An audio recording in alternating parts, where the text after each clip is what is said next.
Bom, pessoal, então, mais uma vez, bem-vindos ao mini curso de Introdução à Inteligência Artificial do Instituto Science Lab. Eu estou muito animada de estar aqui com vocês hoje. A gente planejou esse curso com bastante carinho e a Catarina, que está aqui, que ela vai se apresentar e vai tocar o mini curso, né? Também se dedicou bastante para trazer tópicos bem relevantes para vocês. A gente sabe que está bastante em alta, a gente ouve falar sobre bastante coisa, sobre inteligência artificial, sobre chat GPT. Então, hoje a gente vai trazer um pouquinho mais além disso. Então, obrigada pelo interesse de vocês, obrigada por estarem aqui hoje. Me apresentando rapidinho, eu sou a Micaela, eu faço parte aqui do Instituto Science Lab.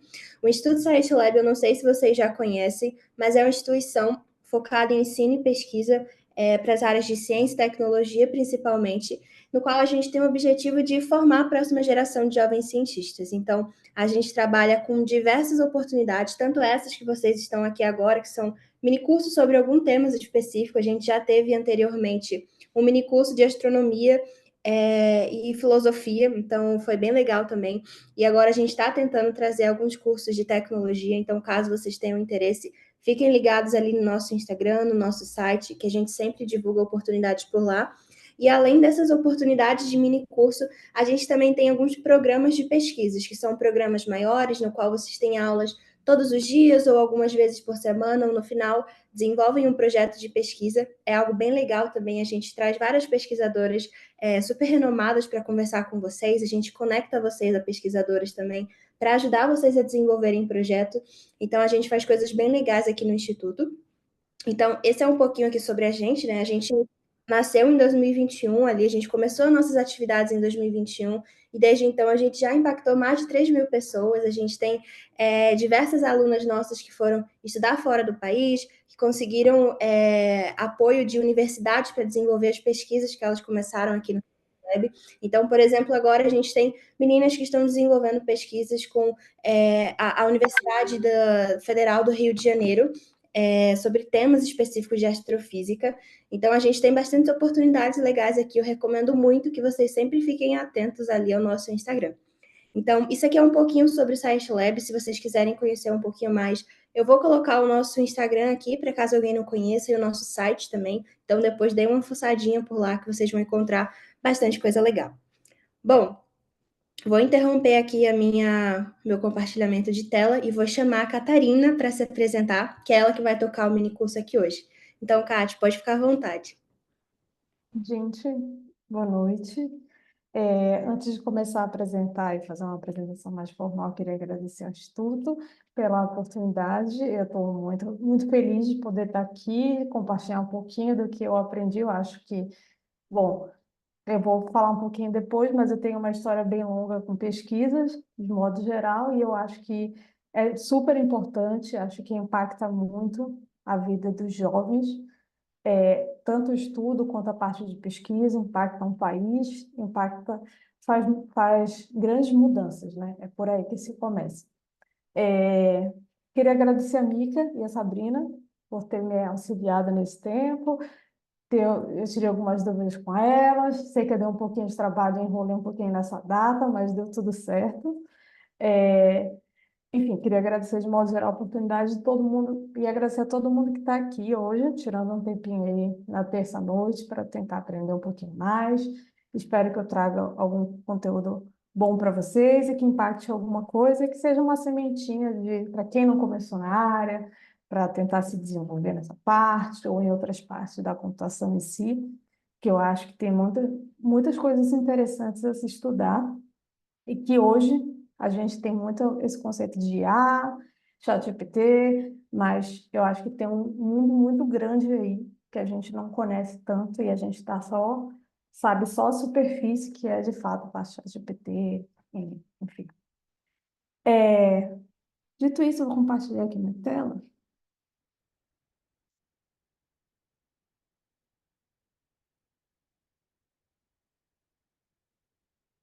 Talvez não vá, e agora que eu vi que não está indo por algum motivo. Vou pedir um minutinho para vocês para autorizar aqui meu computador para autorizar compartilhamento. Acho que eu vou ter que sair e voltar, porque tem que encerrar o Zoom para poder fazer, mas eu já volto.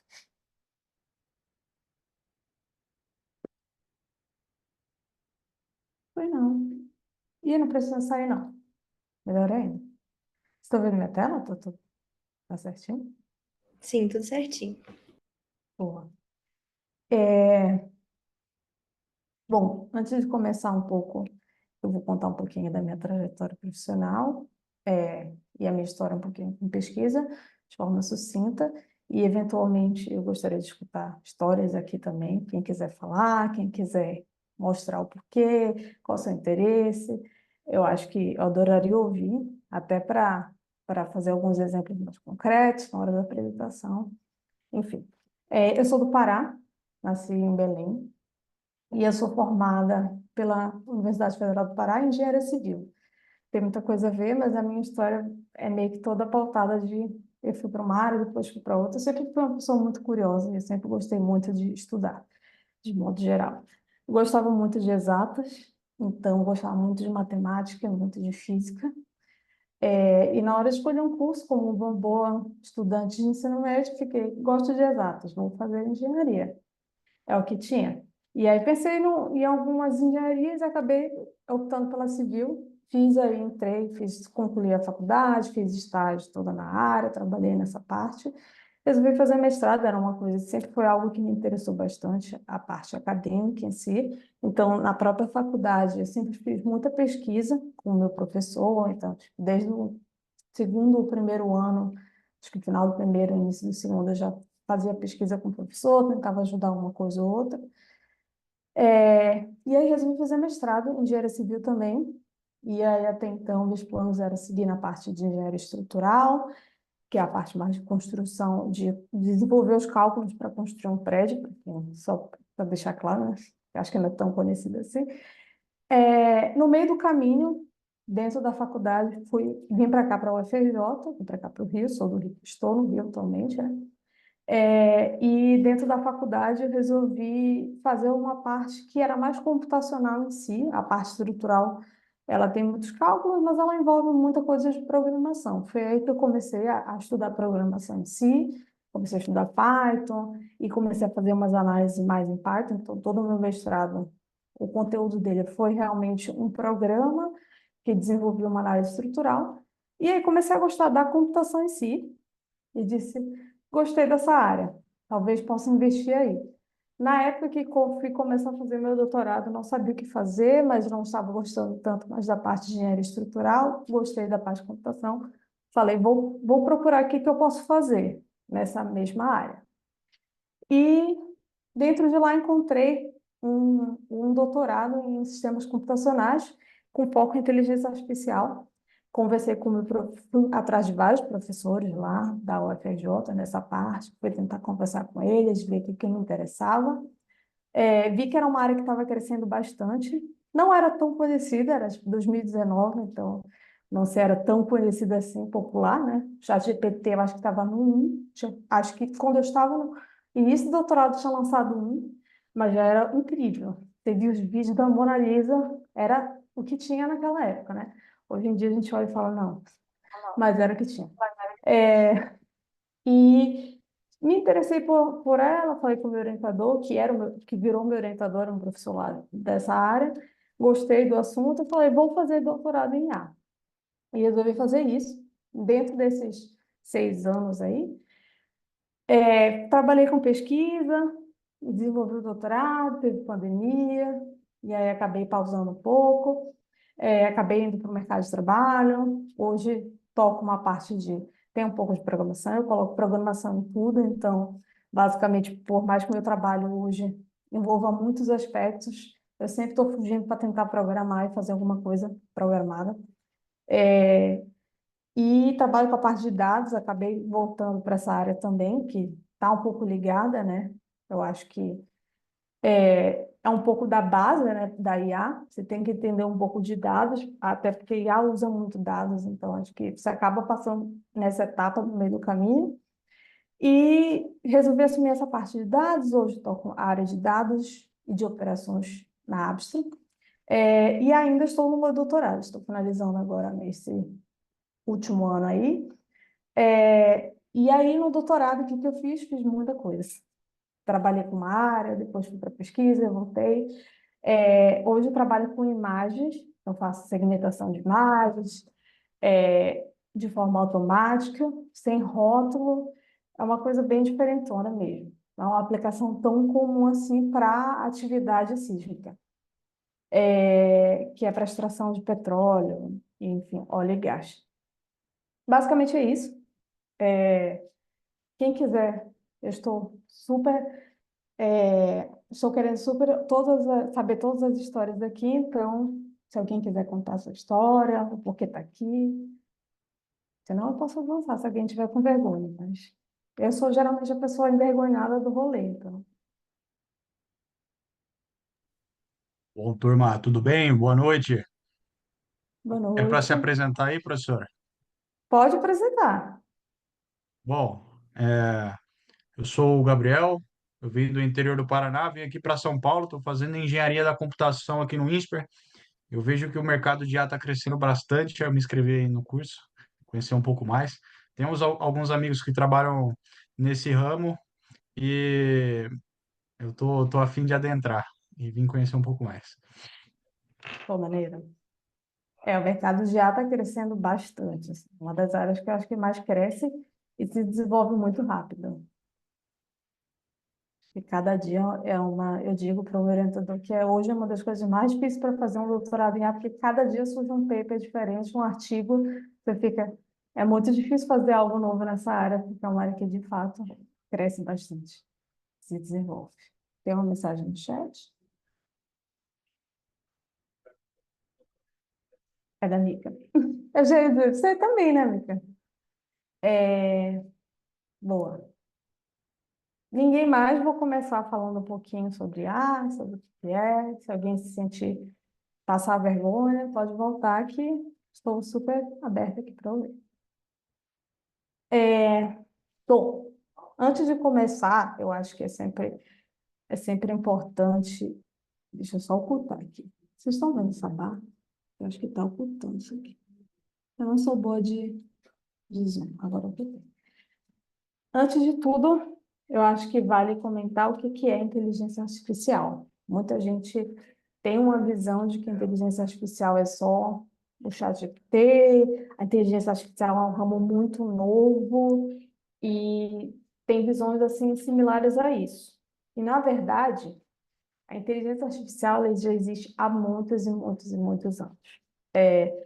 Redes neurais, que é a última parte, é a parte mais recente, digamos, da inteligência artificial, ela começou em 1943, ela surgiu os primeiros neurônios artificiais por volta dessa época, mas a inteligência artificial já esteve conosco desde as primeiras calculadoras, desde os primeiros relógios, porque o que é uma inteligência artificial? Inteligência artificial é um campo da ciência da computação que utiliza computadores para imitar o comportamento humano. Mas, professora, necessariamente são computadores modernos? Não. Como eu disse, uma calculadora pode ser uma inteligência artificial, sim. A calculadora nada mais é que uma máquina. Então, um computador que tenta imitar um comportamento humano que é fazer cálculo, é calcular. E mesmo naqueles tempos que surgiu o ábaco, por exemplo, acho que se alguém não sabe o que é ábaco, é aquele. Hoje é um brinquedo, né? Mas enfim, na época era um instrumento que você fazia contas. Então, geralmente a gente dá um ábaco, a gente recebeu um ábaco quando criança, ou já viu algum ábaco com alguma criança que é para fazer contas de fato. Você leva 3 pontinhos para lá e leva para dois para cá e multiplica, por exemplo. É uma calculadora mais rústica.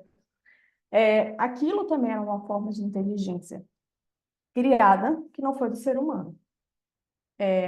Então, a inteligência artificial é um campo muito amplo, que envolve muitos aspectos.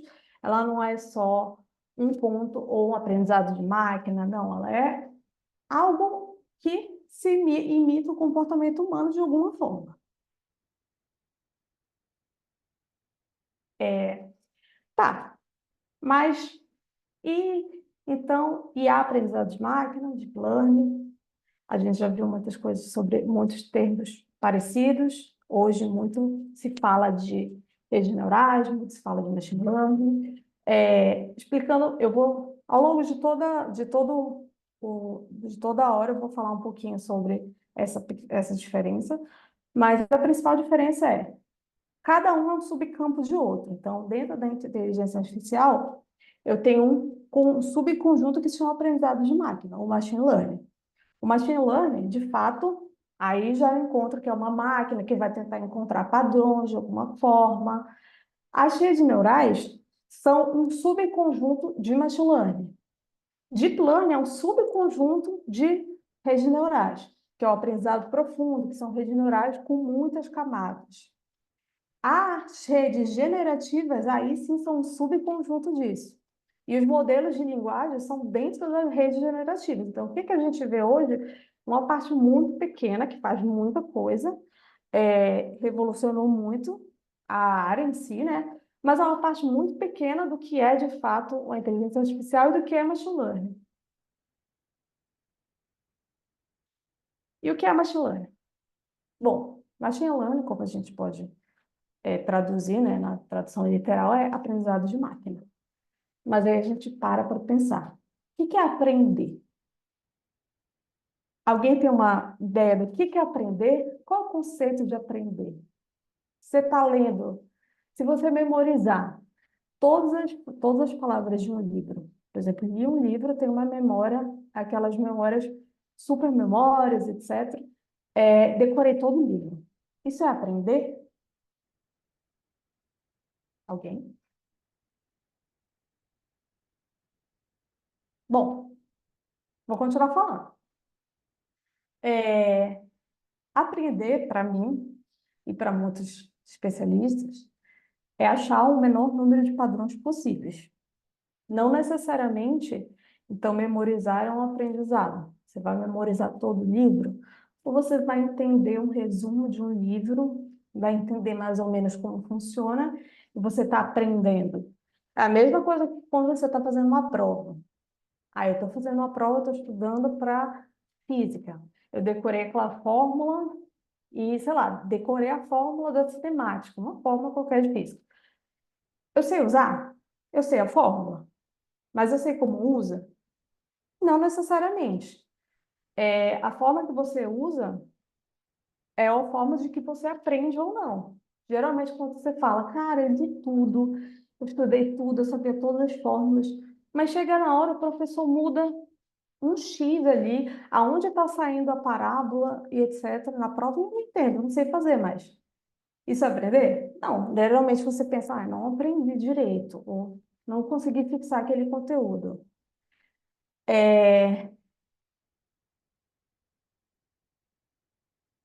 Me distraí aqui vendo os comentários, perdão.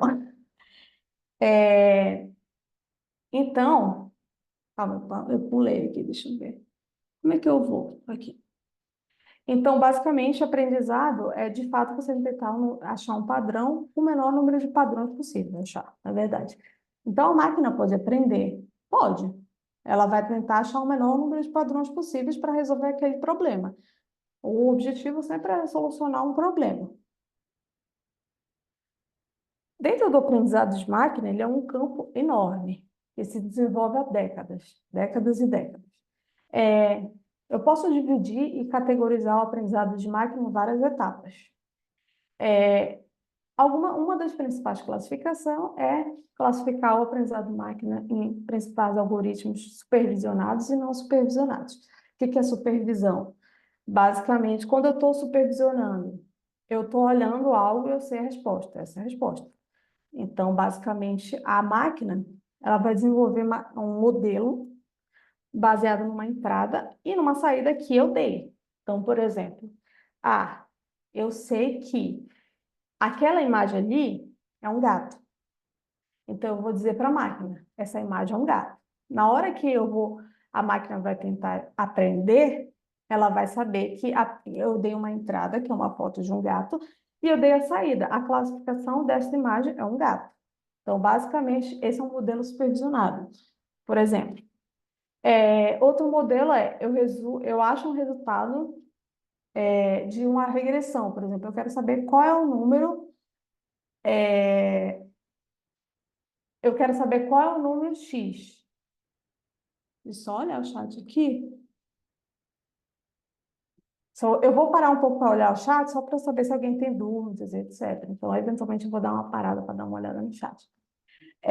Mas, basicamente, por exemplo, eu quero saber qual é calculando uma função doida lá, eu quero saber que dá 5 resultados. Calculei aquela função e o resultado dá 5. A máquina pode aprender também.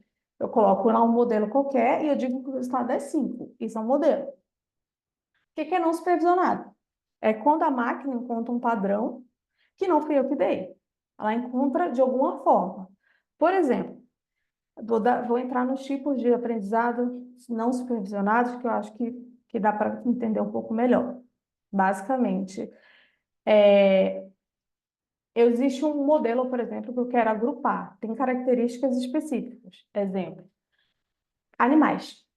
Aí eu posso agrupar em felinos, eu posso agrupar em diversos tipos de categorias de animais. Esse tipo, a máquina pode entender que ali é um agrupamento de felinos. Na hora que ela for fazer, ela vai agrupar isso aqui. Ela vai entender pelas características. E vai agrupar, eu não passei nada para ela, só passei a entrada. Da mesma forma, ela pode associar. Por exemplo, eu gostei, eu fui lá, comprei um negócio, entrei no Mercado Livre, cliquei lá, comprei e apareceu para mim. Você pode gostar de tal coisa, baseado no que você comprou, ou baseado no seu histórico de compras. Eu não passei para a máquina que eu gostava disso, ou que alguém gostava daquilo. O que eu passei? A pessoa compra aquilo. Essa mesma pessoa que comprou aquilo, ela também vai comprar outra coisa. Então, tipo, essas duas coisas parecem estar relacionadas, e assim a máquina entende. Existe um terceiro tipo, que é o tipo do aprendizado por reforço. O aprendizado por reforço, ele não é tão popular quanto os outros dois, mas ele também é bastante utilizado, principalmente na parte de robótica, de IA com robótica, que basicamente a minha máquina vai aprender eu reforçando de fato aquilo. Então, por exemplo, tem uma competição muito famosa de jogos que a máquina aprende a jogar. Então, o nome acho que é Go Land, o nome do jogo. Basicamente, esse jogo é conhecido mais por uma competição de pessoas que desenvolvem modelos que tentam competir com isso. Naquela forma, eu vou tentar jogar, passar para a máquina diversas vezes, ela vai treinar e jogar, e ver o que está errado, o que está certo, e daí ela vai tirar o padrão. Esse é o aprendizado por reforço. Eu dei uma explicada no tipo não supervisionado, mas eu vou voltar para o supervisionado, que eu acabei pulando a parte dos tipos de supervisionado. Os tipos mais comuns são classificação e regressão. Uma classificação é você classificar. Então, é um gato, um cachorro, enfim, um papagaio. Já a regressão, você vai tentar achar um número de fato ou algo específico. Você vai entrar numa função e achar aquilo. Eu quero achar o resultado que seja 5. Eu quero achar tal coisa. É regressão. Geralmente, esses dois tipos de aprendizado se ligam diretamente ao aprendizado supervisionado. Isso é sempre? Não. Tem muitos aprendizados hoje que não são, né, exatamente não supervisionados, são uma nova classe que se chama de autossupervisionado, que basicamente é uma mistura, a rede aprende sozinha, então não é supervisionado, mas ela cria os rótulos. Então não é uma pessoa que está passando que aquilo é um cachorro, mas ela própria vai criar tentando entender padrões. É um tipo de não supervisionado. Mas tem gente que chama popularmente é conhecido como autossupervisionado, e nele tem muitos problemas de classificação, de regressão. Eu consigo combinar um pouco dos dois. E as redes neurais? Falei um pouco de aprendizado de máquina, falei dos tipos, e dentro dos tipos de classificação, de regressão, tem diversos algoritmos. Eu não vou, como esse é um curso mais introdutório, eu não vou entrar a fundo nos outros algoritmos, mas existem diversos. Se você pesquisar tipos de regressão para aprendizado de máquina, vai aparecer vários. Se você pesquisar algoritmos de classificação para aprendizado de máquina, vai aparecer vários. Então, basicamente, eu vou tentar dar uma geral, mas eu vou um pouco mais a fundo na parte de redes neurais e tentar ir nessa parte. Até aí, deixa eu ver se tem dúvida. O tipo de repetição, a Lívia perguntou, tipo de repetição seria não supervisionado? Como se fosse o reforço? Então, esses conceitos, eles são um pouco, é o que eu digo, né? Eu sempre bato nessa tecla, que eles são um pouco, não é polêmicos, mas eles são um pouco gerais. Então, sei lá, algumas pessoas classificam como não supervisionados, mas, em geral, o reforço é a pessoa vai repetir, repetir, repetir, ela não vai ter, de fato, ela não vai ter nenhuma supervisão, mas esse tipo específico a gente chama de por reforço. E, em geral, ele é dividido do não supervisionado. Mas eu concordo com você que não tem exatamente uma supervisão. Então, se você fosse dividir, dividiria por reforço, dividiria por não supervisionado e supervisionado. Até esse que eu falei do não supervisionado, para mim, eu continuo batendo na tecla que ele é não supervisionado. O meu doutorado, inclusive, é nessa parte autossupervisionada, e eu continuo, apesar de usar o termo, eu continuo batendo na tecla que, para mim, são não supervisionados. Mas nomenclatura que as pessoas usam e acaba que a ciência acaba evoluindo para um lado, todo mundo começa a utilizar, e aí, de fato, criam-se classificações diferentes que são um pouco diferentes, mas na prática você olha e diz, cara, tudo que não tem supervisão não é supervisionado. É isso. Voltando. E as redes neurais? As redes neurais, basicamente, elas são inspiradas no neurônio humano. Então, são algoritmos que são inspirados no neurônio. Como é que o nosso cérebro funciona? Bom, eu não sou da área, eu vou dar uma explicação super rasa. Se tiver alguém da área que me perdoe, mas eu sei que provavelmente eu posso estar falando, mas não é assim que funciona. Falando de uma forma bem rasa, que é a forma que geralmente a gente, quando quer aprender só redes neurais, entende. Basicamente, o cérebro é composto por uma coleção de neurônios, todos são interconectados, e eles disparam sinais elétricos de um lado para o outro. Então, por exemplo, para eu ver algo, o fato de ver, ele vai ativar várias áreas do meu cérebro. Ele vai ativar uma área daqui, a outra área, às vezes ele vai ativar o córtex, ele vai ativar todas as áreas.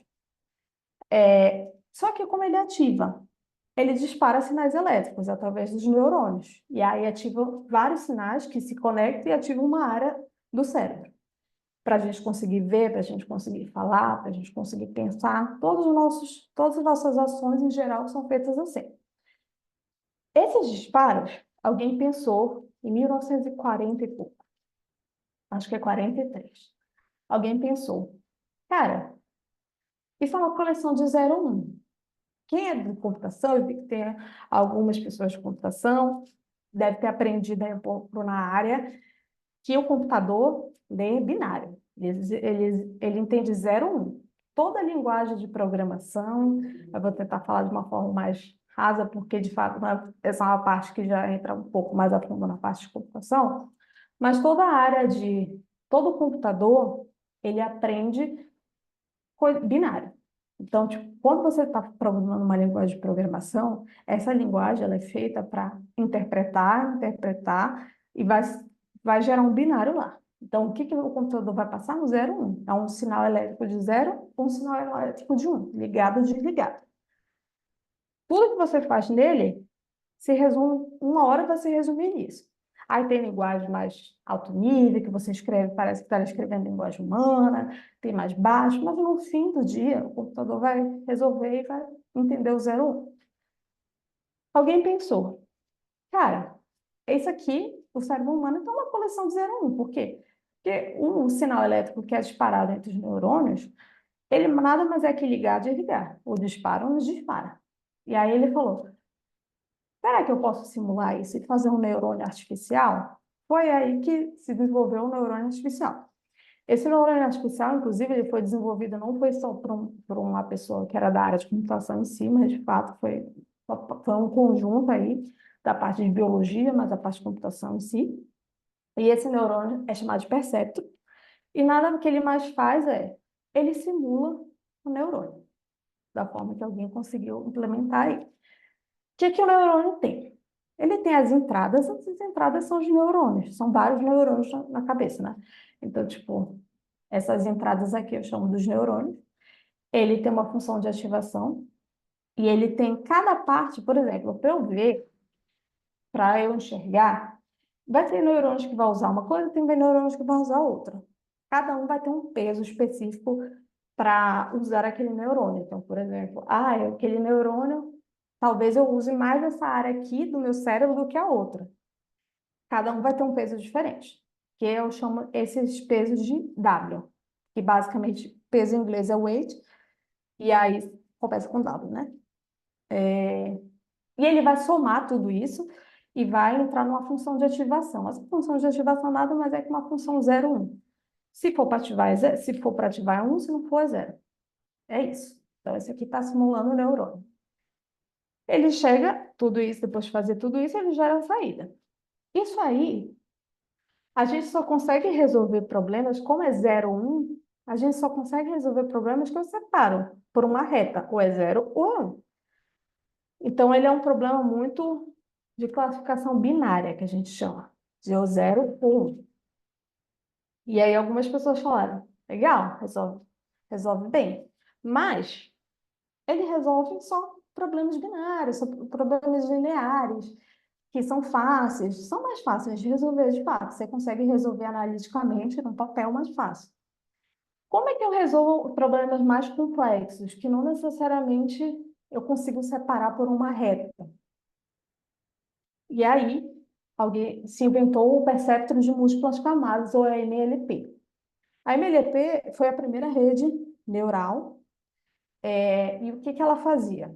Basicamente, além da camada de entrada e da camada de saída, você tinha camadas escondidas, que são camadas intermediárias na prática. Nesse caso, como eu coloco várias camadas, você já não está fazendo uma coisa tipo que é exatamente linear. Porque, assim, se for por aqui, ele pode ir por aqui, mas ele depois pode voltar para cá. Então, tipo, já não é exatamente linear esse problema. Então, aí, ele já consegue resolver problemas que não são lineares, ou seja, não são separados por uma reta. Nesse caso, eles são separados por várias retas, e aí eu consigo fazer mais de um problema que não é exatamente linear, né? E aí, foi construindo, foi desenvolvendo vários tipos de redes neurais, etc. Mas a rede neural, em geral, no início, ela tinha duas camadas escondidas, uma camada. A MLP dificilmente passa de duas camadas, porque ela vai e volta. E aí, alguém pensou, cara, eu tenho que aumentar esse número de camadas escondidas. Se eu aumentar esse número de camadas aqui, vai funcionar que nem o cérebro. Porque ele vai ter um monte de camada, vai se juntar e vai entender, de alguma forma vai gerar um negócio. E aí surgiu o início do Deep Learning, que são as redes neurais profundas. As redes neurais profundas nada mais são do que uma rede neural que tem várias camadas. Então, essas camadas escondidas, em vez de ser uma ou duas, elas vão ter mais de 10 vezes 9 vezes 50, depende. E, basicamente, o que que ela faz? Ela também é uma rede para aprender padrões e entender os relacionamentos ocultos no conjunto de dados. Então, por exemplo, aqui a gente consegue entender que ela vai e volta. Mas aí, às vezes, ela pode tentar entender. Ao colocar mais uma camada aqui, ela vai gerar pontos que eu já não consigo entender muito bem, mas ela entende. Tipo, vários pontos que... por exemplo, aquele cachorro ali parece que é um gato porque a borda parece que tem um rabo. Mas aí a gente pensa nisso, quando a gente vai parar para pensar, não, tudo isso o nosso cérebro faz de forma automática. O que que a gente pensa só? É um gato. Mas a rede neural funciona mais ou menos assim, ela tenta identificar padrões. Uma imagem, por exemplo, ela pega a borda, ela pega os contornos, ela pega as cores, e aí vai tentando linkar uma coisa com a outra. E como é que ela linka? Com esse monte de rede aqui, esse monte de camada aqui. Deixa eu ver aqui o chat. Boa. E aí, como é que ela linka? Com esse monte de camada aqui. E eu esqueci de comentar, antes de voltar para as redes neurais, tá, mas ela foi, e como eu sei necessariamente que essa rede profunda está aprendendo, né? Porque, por exemplo, beleza, ela deu o estado dela doido lá, mas pode estar errado, pode estar errado. E aí, Com as redes neurais profundas, com as próprias MLP já surgiu, mas com as redes neurais profundas foi mais necessário de que agora, como não é um problema linear, eu necessariamente, o que que ele faz? Ele tenta gerar esses padrões e chega no resultado. O resultado ele compara com algo, se for supervisionado, claro. Se não for supervisionado, ele tenta comparar também, mas com outros padrões. Não vou entrar tanto a fundo do não supervisionado, porque ele já é mais complexo, e aí tem uma matemática mais profunda aí. Mas só para entender a lógica de como funciona uma rede neural. Ele vai lá, gera um resultado, aí, por exemplo, várias sinapses que apagam, voltam, uma função de ativação, porque tudo isso aqui é um monte de neurônio. Chega lá no final do resultado, gerou um resultado lá. Aí ele diz, é um cachorro. Só que eu passei que o resultado era um gato. Então a rede vai olhar e vai dizer, não, tá errado, porque eu comparei aqui, o resultado não está batendo. Isso aqui é um gato, isso aqui é um cachorro. Dito isso, o que ele vai fazer? Ele vai voltar. Em vez de ele só ir, como o perceptron só vai, ele volta. Ele volta tudo de volta, e é o que eu chamo de algoritmo de retropropagação. O algoritmo de retropropagação, ou backpropagation, ele nada mais é do que ele volta, então ele calcula, vê se está certo, e depois ele volta. Tudo que eu estou falando aqui é de forma mais abstrata. Como é que isso funciona na prática? Isso funciona com muita matemática, mas basicamente tudo isso aqui é estatística. Eu digo que estatística é uma das matérias mais importantes para se saber quando você quer aprender a parte de conteúdo em si, como funciona uma rede, a fundo. Porque a gente consegue, por exemplo, eu estou passando para vocês aqui, eu espero que todo mundo saia daqui conseguindo entender muito bem como uma rede funciona, como é que ela vai, que assim, é super importante, você precisa saber disso. Mas como ele chega lá e diz, é um gato ou não é? Aí ele faz isso através de uma função matemática que é mais ou menos de estatística, que a gente chama de função de custo, que é basicamente uma função que ele verifica se é igual ou não. Pode ser vários tipos, falando matematicamente, mas o importante é que ele verifique se é aquilo ou não. Quando ele volta de volta, ele faz todo o caminho inverso, então ele vai voltando as camadas e chega na camada inicial. Aí o que ele faz? Ele volta e diz assim, ó, não é aquilo, eu acho que você tem que ajustar mais para esse lado aqui. A rede vai e ajusta. E ela faz todo o caminho de volta e ela vai fazendo esse caminho de vai e volta, até que o resultado seja satisfatório ali no final. Que ele realmente esteja batendo com o que eu passei. Isso é o que eu chamo de treinamento de uma rede. Então, basicamente, por exemplo, as redes generativas, elas têm uma forma própria de se fazer, o seu treinamento, claro, mas elas funcionam mais ou menos assim. Quando chega lá no final, eu treinei a rede entendeu. Agora ela vai só, depois, o que que ela aprendeu? Lembra que eu falei sobre aprendizado? Quando eu falei sobre aprendizado, que você não vai decorar, ela não está decorando aqui. Ela vai, tipo, ela treinou com uma imagem de gato X, sei lá, um gato preto, mas quando eu passar um gato malhado, ela vai ter que entender. Aí ela aprendeu, na hora de eu passar um gato malhado, ela não vai voltar, ela só vai ir e vai dizer um gato malhado, acabou. Que é a parte que eu chamo de teste, que é o que a gente usa normalmente no ChatGPT, já é tudo teste, a rede já está treinada para entender, né? Tanto que a gente não passa nada para o ChatGPT, a gente passa só o resultado. No caso do ChatGPT, especificamente, das redes generativas, lembra que eu falei que existia um aprendizado que se chamava autossupervisionado? Ele faz parte dessa etapa aí. Então, mesmo na parte do treinamento, eu não passo nada exatamente, passo só os dados, mas ele aprende de alguma forma, encontra um padrão. Tá. E agora eu vou entrei na diferença entre AI, de inteligência artificial, e machine learning, que é aprendizado de máquina. Agora eu vou falar sobre a diferença entre machine learning e deep learning. Bom, os dois usam um pouco de estatística, mas a parte de machine learning usa muito mais estatística. Geralmente são algoritmos que são modelos que já são construídos antes. Então, por exemplo, modelo de árvore de decisão, que é basicamente, se eu fizer tal coisa, vá para esse lugar. Mas se eu escolher X, vá para o outro lugar. Isso é um modelo de árvore de decisão. Ele já existia na estatística. Ele não começou com aprendizado de máquina. Se você entrar num livro de estatística clássica, você vai ver quase todos os modelos de machine learning lá, ou parte deles. Você só vai adaptar no fim do dia para o computador entender. Mas ele, de fato, aplica algoritmos de estatísticas para encontrar padrões e relacionamentos em um conjunto de dados. Já o modelo de Deep Learning usa a arquitetura, de fato, de redes neurais, que é aquilo do neurônio, que simula, etc. Também com o mesmo objetivo de tentar encontrar padrões e os relacionamentos entre os dados. A parte de machine learning, ela pode ser utilizada em um conjunto pequeno de dados, ela não necessita de um alto número de dados. Por quê? Porque é mais simples. Quando é mais simples, é só a gente pensar no nosso aprendizado. Quando a gente está lendo um livro pequeno, estudando alguma coisa pequena, ou mais simples, a gente aprende mais fácil, com menos conteúdo. Mas quando a gente está estudando uma coisa muito difícil, a gente precisa de mais coisa para estudar, mais livro, precisa de mais vídeo no YouTube, precisa de mais curso para poder aprender. Da mesma forma, a máquina.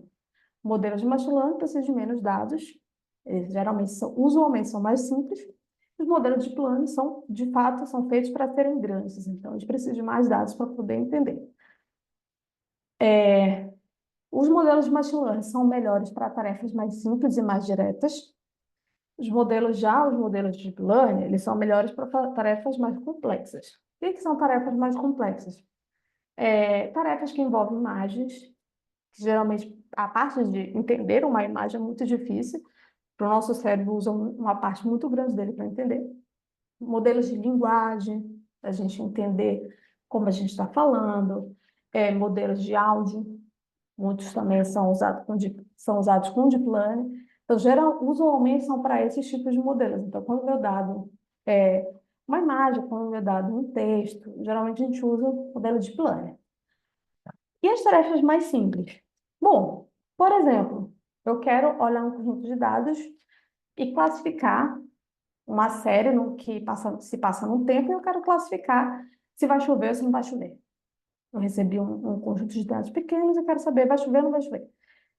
Esse conjunto de dados, ele é simples. Eu consigo modelar de forma simples. Eu não preciso saber tantas coisas assim para saber que vai chover ou não vai chover. Essa hora tem um monte de gente pensando, precisa sim. Não menos do que um conjunto de coisas que eu preciso entender para identificar um padrão de uma imagem. Eu volto na imagem, porque a imagem é uma das coisas mais difíceis, de fato, para a gente identificar. O ser humano é uma pessoa, um ser que, de fato, ele é muito visual. Então, para a gente parece fácil, mas é uma das coisas mais difíceis para se identificar. Então, o que a gente pensa aí? Onde eu quero trazer essas duas diferenças? Muitas vezes, a gente está começando a estudar inteligência artificial, estamos estudando aprendizado de máquina, etc. A gente pensa, cara, eu vou usar ChatGPT para tudo, eu vou usar o modelo mais complexo que tem. Eu vou usar a ponta da linha da pesquisa lá de IA. E você está dando um tiro de bazuca para uma coisa muito pequena. Não precisa. Um modelo de machine learning resolveria melhor, precisaria de menos dados, e além disso, ele seria mais barato, porque a gente diz, quem usa o ChatGPT já vai ter o custo do chat mesmo, né? Mas quem, por exemplo, quem está treinando o seu próprio modelo na sua empresa, ou está estudando, sabe que deep learning é muito pesado para rodar, demora muito tempo. Ou custa dinheiro, quando a gente está usando algo na nuvem, né? Ou, de fato, demora muito tempo, que a gente chama de custo computacional. O modelo de machine learning roda muito rápido. Então, às vezes, você tem sempre que avaliar. Eu preciso mesmo usar tudo isso de deep learning? Não precisa.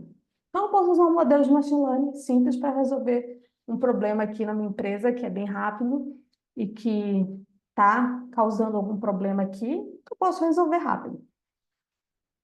Dito isso, a última diferença é interpretação humana. Os modelos de machine learning, quase todos, a gente consegue entender se a gente for a fundo.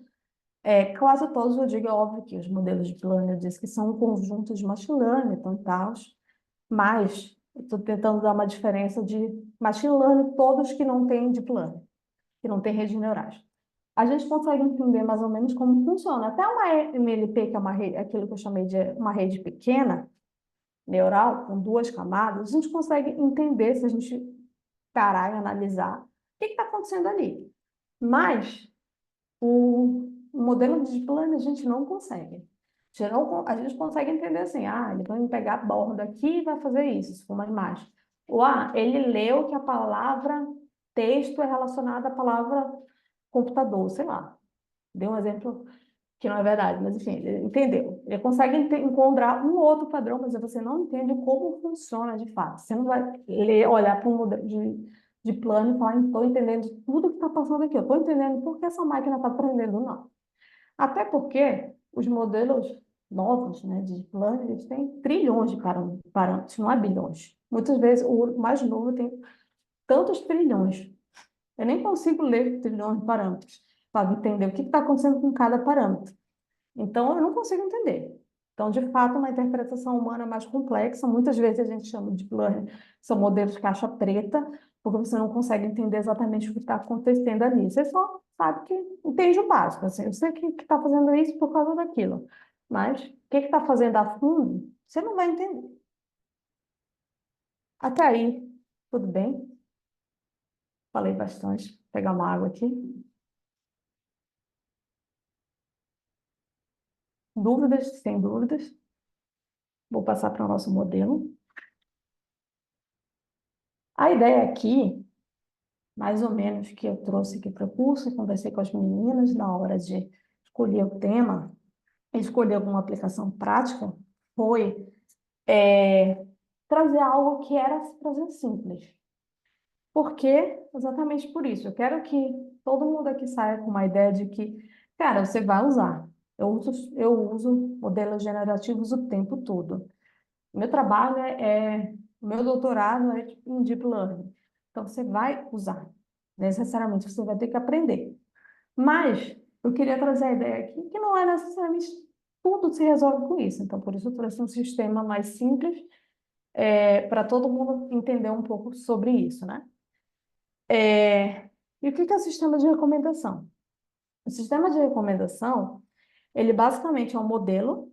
Lembra que eu falei sobre o mercado livre, lá no início, quando eu falei de machine learning? É um algoritmo de machine learning que ele basicamente associa as coisas. Então, ele é não supervisionado, eu não passo nada para ele, e ele faz associações.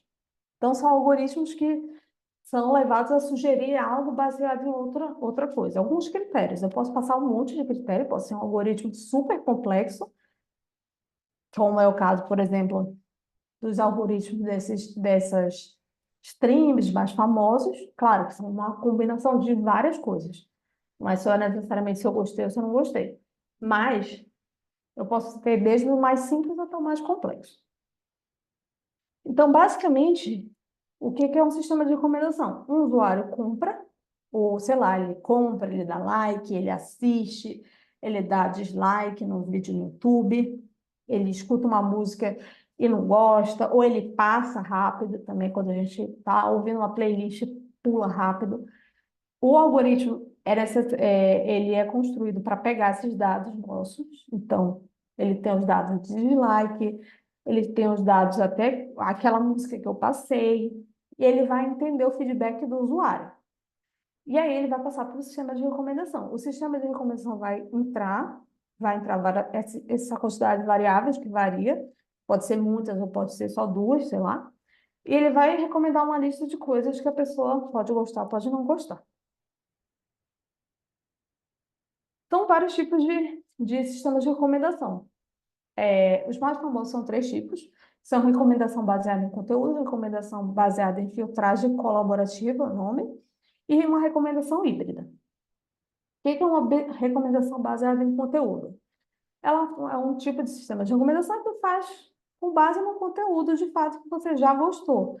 Então, eu estou assistindo Netflix e eu cliquei lá que eu gosto de Breaking Bad, ele vai entender que eu gostei. Ele pode entrar e me compartilhar porque eu gostei daquilo. Já o sistema baseado em filtragem colaborativa, ele tem dois tipos. O de usuário a usuário, que ele sugere itens baseados no histórico de usuários semelhantes, ou seja, que você avaliou você fez 5 avaliações, o outro fulano fez 4. Ele vai ver e vai dizer, ó, esses dois são muito parecidos. Acho que eles gostam da mesma coisa. E ele vai recomendar para aquele que fez 4 o que você tinha recomendado no quinto.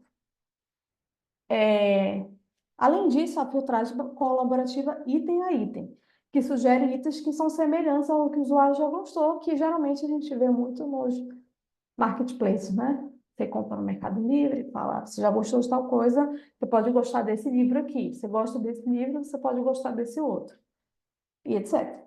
E a recomendação híbrida, que ela combina múltiplos métodos de recomendação que melhora a precisão. Então, por exemplo, geralmente esses métodos mais complexos, quase todos usam recomendação híbrida, que ele usa tanto a parte de conteúdo quanto a parte de filtragem colaborativa. Vi que chegou uma mensagem aqui. Faz recomendação baseada em som e voz? Faz. Sim. A gente sempre tem aquela. Eu também achava que era um pouco teoria da conspiração. De tipo, falar, cara, eu tô falando perto do WhatsApp. Mas eu vi algumas reportagens que sim, e de fato é possível. Tipo, ele pode. Quando você dá um OK para Alexa, você tem uma Alexa, por exemplo, e dá OK que ela pode ouvir, na hora que você configura, ela te pergunta um monte de coisa, você pode dar o OK lá. Você está passando também essa informação também. Estou falando assim, a teoria não necessariamente é comprovada, não é isso, mas de fato o que eu estou falando tecnicamente você dá o OK para a Alexa consegue ouvir. E existe recomendação por voz, sim. Você consegue, tipo, juntar. Aí, nesse caso, já não é um sistema só de recomendação. É um sistema de recomendação que junta redes neurais, porque ele vai processar a voz, ele vai processar a voz, entender o que ele está falando, transformar aquela voz em texto. Depois que transformou em texto, ele vai ler o texto para tentar entender o texto e gerar um resultado. Gerou o resultado, ele aplica um sistema de recomendação. Então, você consegue ver que são vários tipos de algoritmos que podem estar juntos. Exemplos de sistemas de recomendação, acho que todo mundo já entendeu, mas joguei aqui, esses três são mais populares, né? Netflix, que usa a combinação de todas, então, se você já gostou, ela vai e pode recomendar, ao mesmo tempo, ela também vê gostos de usuários semelhantes ao seu, então ela faz meio que tudo junto. A Amazon também, como eu falei, essa questão do produto, ver o produto e ver. E o Spotify também, que ele se baseia no que você escutou, se você passou rápido ou não. Todos esses dados são guardados. Hoje em dia, muita gente fala, de fato, a gente está na era dos dados. Então, de fato, dado hoje é uma das coisas mais valiosas que tem. Se você tem dados dos seus usuários, você consegue fazer muita coisa com IA. Não só, como eu falei, não só usando deep learning, mas, de fato, com modelos de machine learning. Você consegue ouvir, você consegue, tipo, processar e gerar o que a pessoa está ali, o que ela quer, se ela está insatisfeita, se ela não está. O próprio fato de você estar na rede social, e você está passando TikTok, passando Instagram, e você para naquela foto, esse dado é coletado. Porque esse dado vai ver se você parou na foto, você gostou dessa foto. Então, ele vai tentar entender o que você gostou e o que você não gostou. Então, assim, dado é uma das coisas mais valiosas que existe no dia de hoje. Cuidem dos seus dados. Eu falo isso, mas, enfim, eu exponho meus dados para quase tudo, mas, enfim. Eu sempre sou a lei da preguiça. Eu digo, tem que aceitar os dados, aceito, mas é importante. Às vezes, a gente toma cuidado com nossos dados.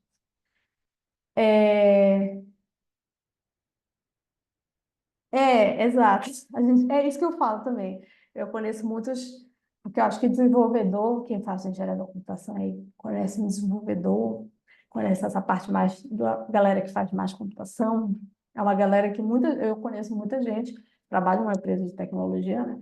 Conheço muita gente que fala, não vou usar tal coisa, vou querer fotografar meus dados, não sei o quê. Eu sempre sou desse mantra de eu já vendi meus dados para tantas coisas, eu já cliquei no Instagram, já cliquei em tudo quanto é rede social, às vezes aquele filtro que a gente tira. Veja como você vai ficar idoso.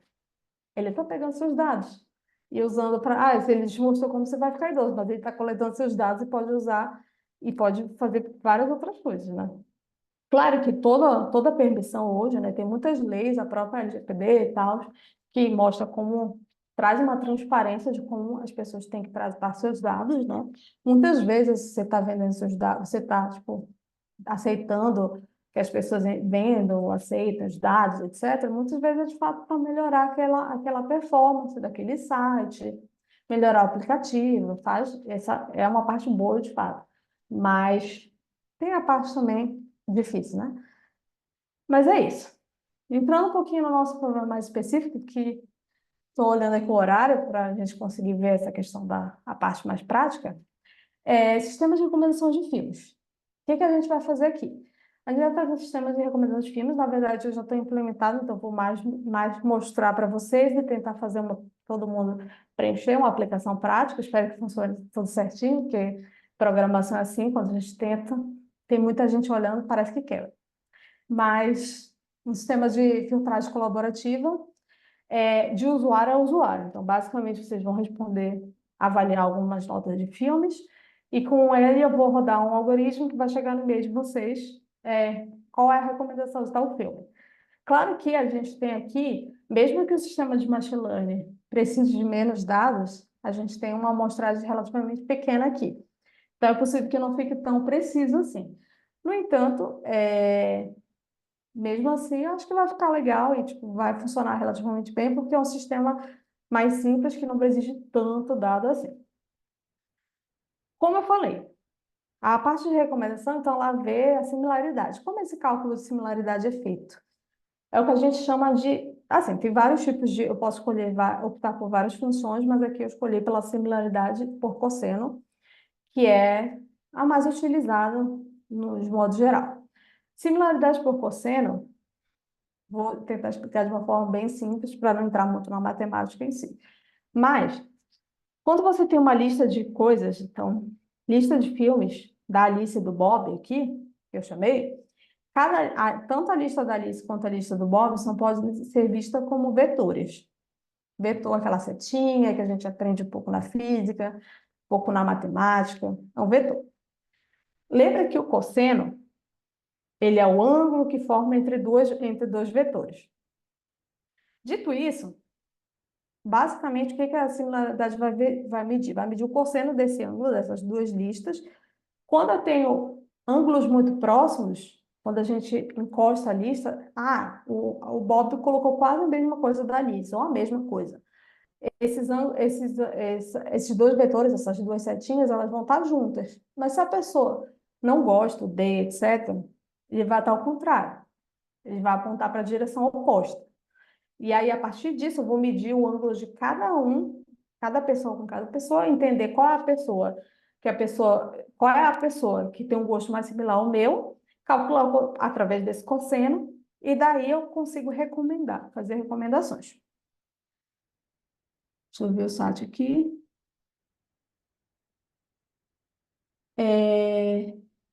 Não tem como. Cookie geralmente não tem como recusar, de fato. Karen, sim, mais ou menos. A visão computacional, assim como o IA, é um campo da ciência da computação, que estuda padrões de visão computacional. Então, basicamente, ela não necessariamente é feita só isso, só com redes neurais. Ela tenta imitar a parte humana, tenta entender, encontrar padrões, só que de forma que não é igual usando rede neural, né? Que não é, por exemplo, tentando simular o cérebro, não. Tem vários algoritmos de visão computacional clássicos que ele vai tentar, eu vou aplicar um filtro, ele vai usar a parte mais matemática da coisa mesmo. Então, ele vai aplicar um filtro, ele vai ver se com esse filtro ele mudou a imagem, ele consegue identificar padrões. Já o próprio contorno e borda, existe um algoritmo para identificar contorno e borda, mas é uma parte mais, de fato, tenta usar métodos que já existem em matemática para tentar encontrar padrões.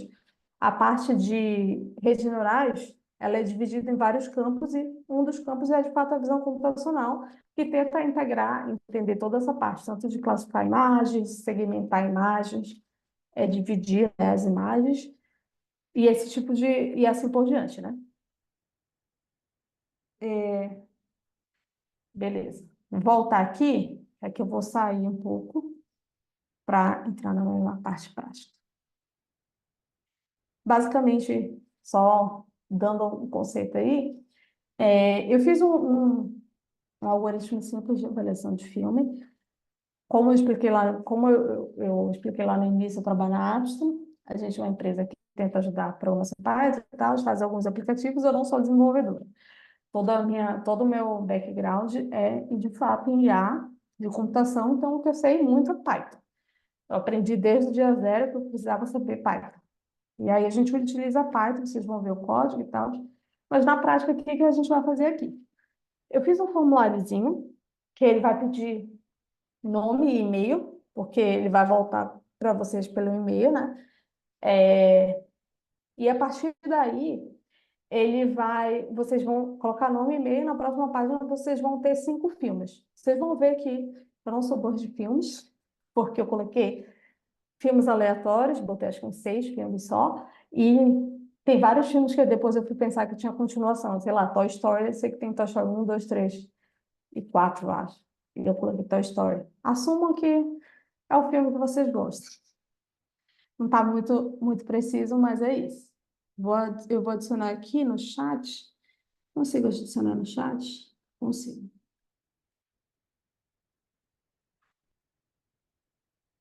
Quem quiser preencher, basicamente, não estou roubando dados de vocês. Vai ser só nome e e-mail, de fato.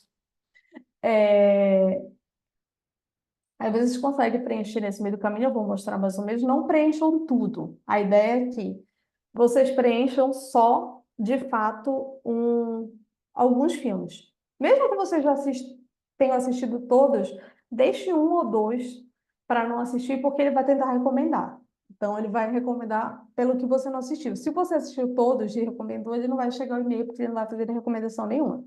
Então, o ideal é que vocês avaliem, acho que tem 6 filmes, avaliem 3, sei lá. Mas eu vou botar aqui meu nome, Catarina Pinheiro. Catarina. Aí, ó, vocês vão ver que tem uma avaliação aqui. Aí, sei lá, eu vou avaliar aleatoriamente aqui. Aí, sei lá, avaliei 3, vou avaliar 4 e deixar os outros. O que está acontecendo aqui, né? Vou mostrar aqui o código. Isso aqui basicamente é um código em Python. Isso aqui basicamente eu vou passar rápido, porque essa é mais abstrato e Python do que de fato o sistema de recomendação. A outra parte é mais legal de mostrar, a parte que calcula mesmo.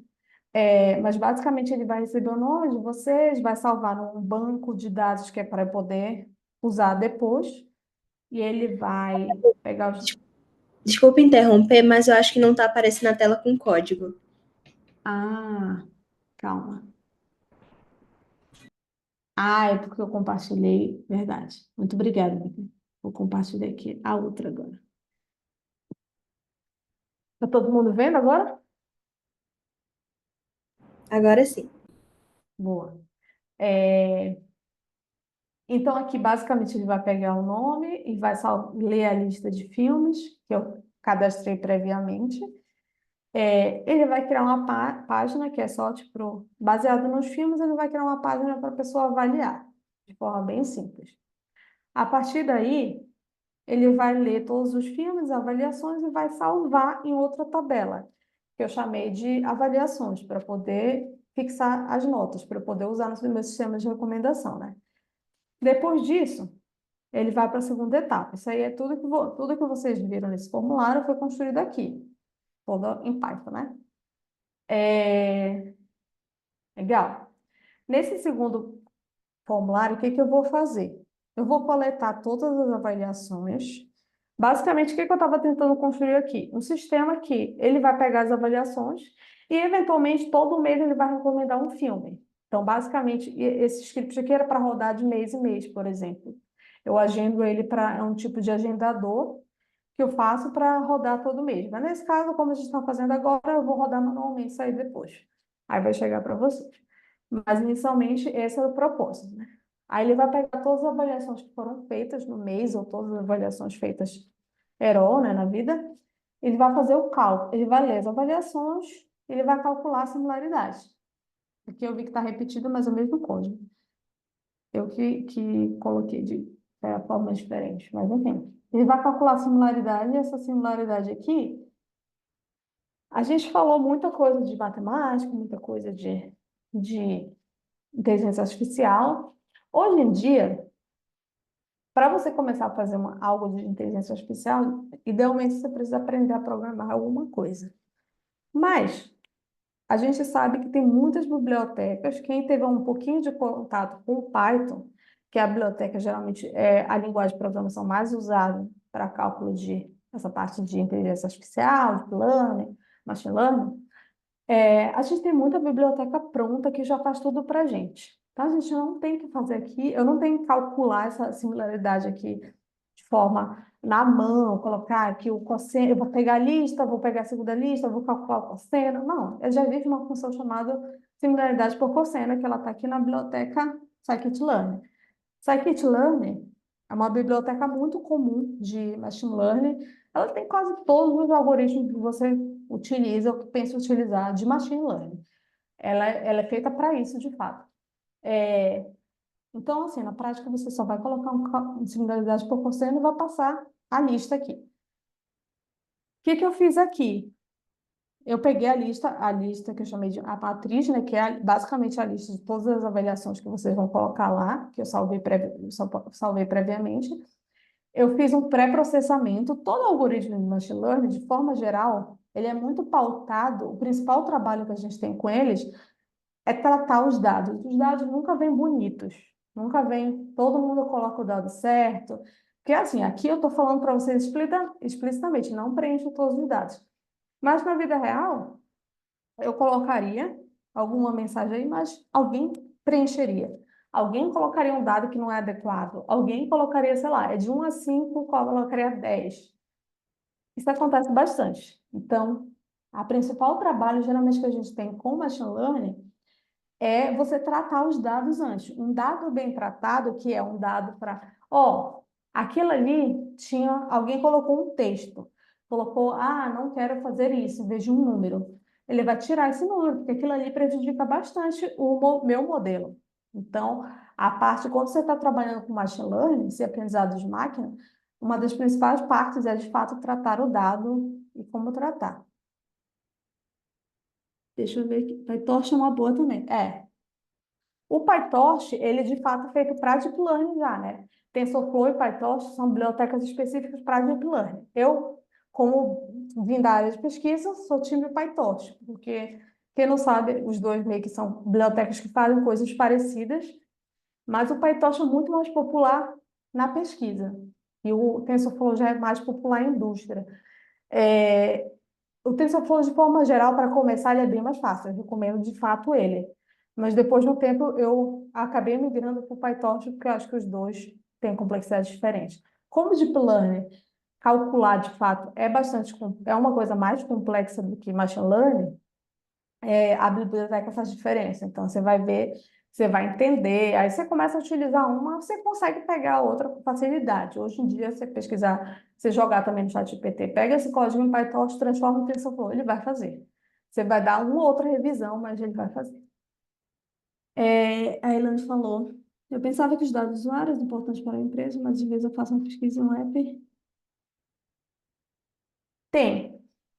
Às vezes as empresas, por exemplo, o Google, majoritariamente a receita do Google vem de anúncios, né? Do Google Ads. Então, se for ver lá a curva, se vocês pesquisarem receita Google categorizada ou receita Google, você vai ver lá um gráfico de pizza no Google. Se você pesquisar no Google, vai aparecer um gráfico de pizza que mostra que, assim, anúncio é a grande maior parte da receita deles. E como ele vende o nosso anúncio?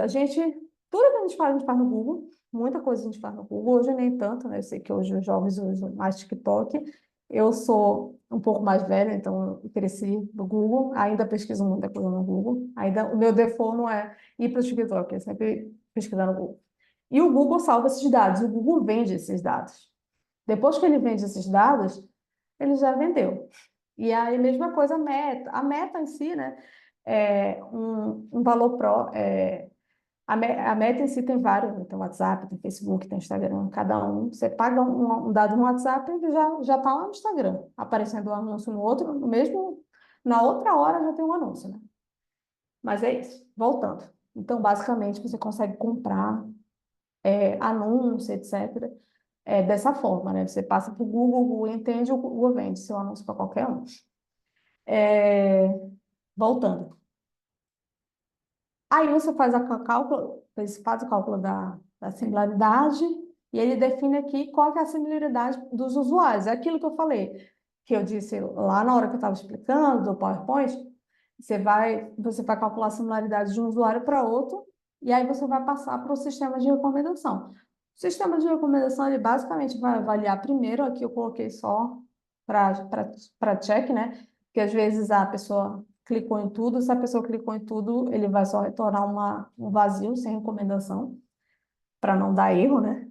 Mais coisas de código mesmo. Mas se a pessoa não clicar, aí ela vai ver qual é a similaridade, ela vai ordenar de forma que o usuário que seja mais parecido com o dela. E aí ela vai gerar um número que é a qualidade que você daria para a nota, né? Tipo, eu daria 3,5, daria 5. Mas da onde surge esse 5 baseado no usuário que tem uma similaridade com você, que ele calculou aqui nessa similaridade. Depois disso, isso aqui já é só para avaliar a matriz, já é mais parte de código em si, só para testar isso aqui. E ver se está tudo certo, aí eu avalio aqui, pego o número a lista, para poder formatar e enviar por e-mail, e aqui eu já envio por e-mail, né? É a mais a parte do código que eu envio por e-mail mesmo. É isso. Nosso sistema é bem simples, vocês viram que eu usei 100 linhas de código, isso porque eu escrevi bastante coisa para tentar fazer de forma didática, mas se eu fosse escrever em poucas linhas, você viu que a similaridade em si, esse cálculo é uma linha, e aí você, enfim, tem outras coisas que eu coloquei para incrementar, mas é bem simples, bem rápido também. Deixa eu compartilhar aqui. Vou voltar para o Chrome. Isso aqui. Foi. Beleza. Dito isso, deixa eu fechar aqui. A gente vai fazer o que agora? Todo mundo preencheu o formulário que eu mandei aqui no chat? Quem não preencheu, última chance aí de preencher, que eu já vou rodar um negócio aqui.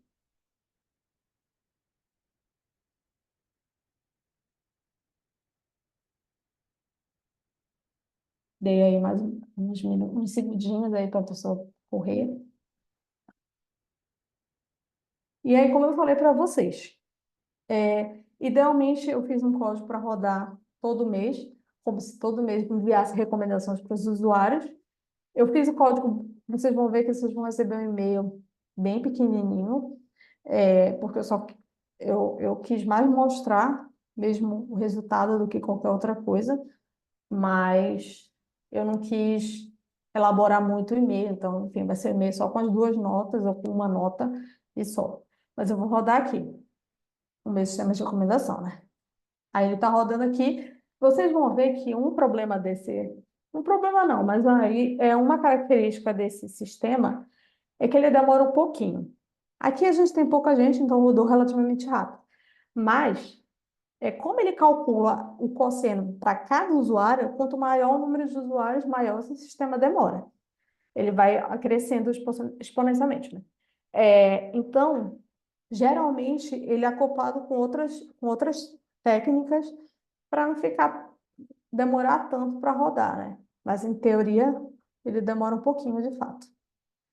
Todo mundo, espero que tenham recebido no e-mail. Se não for para o e-mail, vejam no spam. E se for para o spam, se puderem clicar não é spam, eu agradeço muito, porque a gente está com problema de spam aí. Mas assim, vou até verificar aqui no meu e-mail se foi. Eu cadastrei várias coisas porque eu estava fazendo esse teste, então eu recebi vários e-mails porque eu fiz esse teste, né? Mas, Aqui provavelmente vocês vão receber algo parecido com isso, que é tipo as recomendações para o usuário, o nome o seu nome e o nome das recomendações. Muito bom. Basicamente era isso, era bem simples, mas acho que vocês viram que dá para fazer de forma rápida. Eu não preciso de um conhecimento absurdo de matemática nem nada disso. Basicamente, eu preciso saber o básico de programação, é, e é isso. Não tem tanto mistério assim. Deixa eu voltar aqui para a apresentação.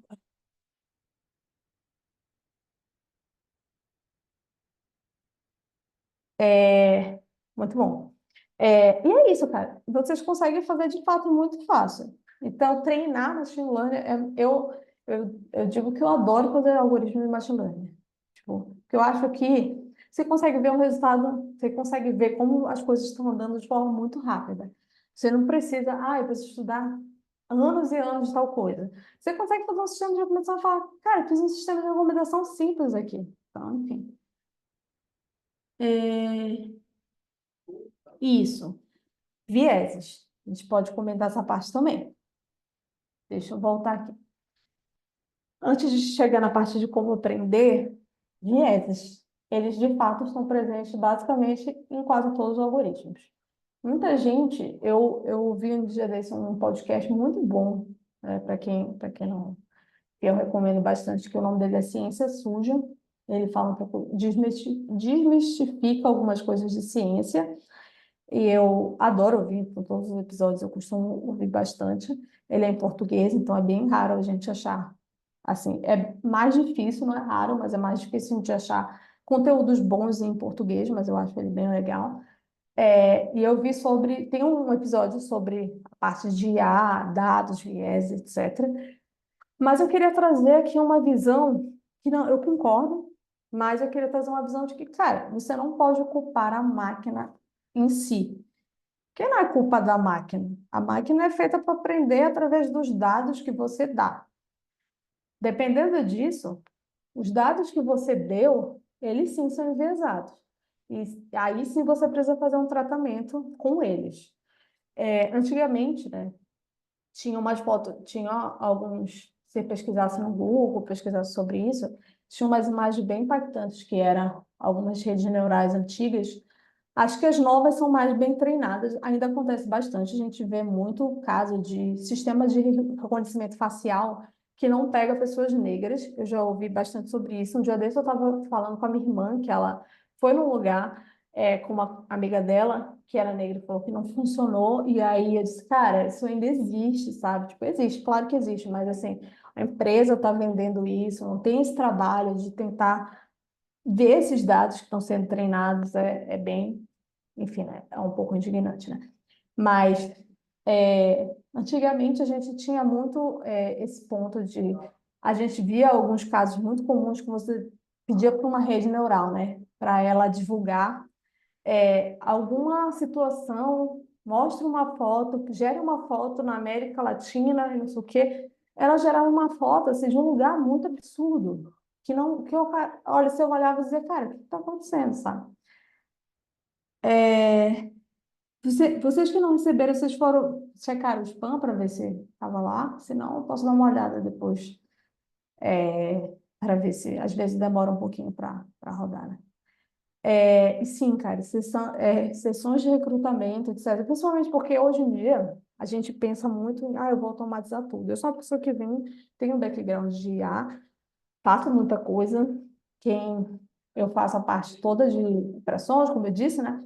E eu tento automatizar muita coisa e uso IA, né? Eu uso o meu background nisso, mas, cara, eu sempre passo por um filtro manual quando eu acho que é uma coisa sensível. Eu sempre tenho esse cuidado de tratar esses dados que eu estou usando. É, Meus próprios dados em si, porque todo dado praticamente tem viés. Porque é isso, a gente está precisando de um conjunto de dados que foi feito pela gente, a gente tem viés, então os dados têm viés, né? Então, é uma questão bem complexa de se lidar, e eu acho que a gente tem que sempre debater essa questão. Hoje a gente avança muito rápido com a IA, então a IA tem um avanço, como eu disse, todo dia, se você abrir a plataforma de artigos, uma das mais famosas é a Archive, que é uma plataforma de artigos científicos. Se você abrir lá, todos os dias tem vários e vários e vários artigos de inteligência artificial novos surgindo a cada dia. O ChatGPT, ele surgiu em 2019. O ChatGPT 4 está aqui em 2024 e é absurdamente diferente, porque ele pegou uma tecnologia bizarra que surgiu em 2016. Toda a tecnologia do ChatGPT, essa parte, óbvio que veio a parte de redes neurais, mas a ciência vai avançando. Então, a gente se deparou com vários problemas ao longo da construção de redes neurais, que tem uma hora que ele explode, porque eu estou calculando matemática, tem vários números pequenos sendo multiplicados, ele zera tudo. A gente foi resolvendo, solucionando esses problemas e, assim, a base do ChatGPT, ela surgiu em 2016 ou 2017, acho que fim de 2016. Então, é muito rápido. No entanto, a mentalidade de quem faz leis, de quem trabalha com ética, de quem estuda isso aqui, não evolui tão rápido assim quanto isso. Então, as pessoas não entendem muito bem o que a rede faz. Então, a gente precisa muito desse debate sobre ética, sobre essa área em si, principalmente também quem estuda a área, né, com a parte de quem é especialista nisso, acho que precisa ter um cuidado a mais, né, para poder entender. É, acho que eu perguntar para Karen, talvez eu tenha colocado para fechar depois que eu rodar essa primeira vez. Depois eu vou dar uma verificada. Mas eu vou dar uma olhada aí. É, acho que também é por causa do bloqueio de e-mail que a gente deu uma reduzida para não parecer que é spam, né? Mas é isso. Mas depois eu dou uma olhada e eu falo para vocês. De qualquer forma, eu vou tentar disponibilizar esse código no GitHub. Acho que não está público ainda, mas eu vou disponibilizar. Quem quiser usar para brincar, a gente só fala comigo. Ele tem umas coisas em abstract de fato, mas enfim, falando comigo, o meu contato vai estar lá depois, eu posso liberar acesso, enfim. O próprio GitHub vai estar aberto, né? É, e é isso. Por fim, eu queria trazer uma parte que é como começar. O que a gente tem que aprender para seguir a carreira? Acho que eu trouxe um básico para vocês aqui, espero que tenha contribuído de alguma forma, mas a gente, a gente pensa muito que a parte de a gente vai aprender isso, não precisa aprender a programar, etc. Depende do caminho que você quer seguir.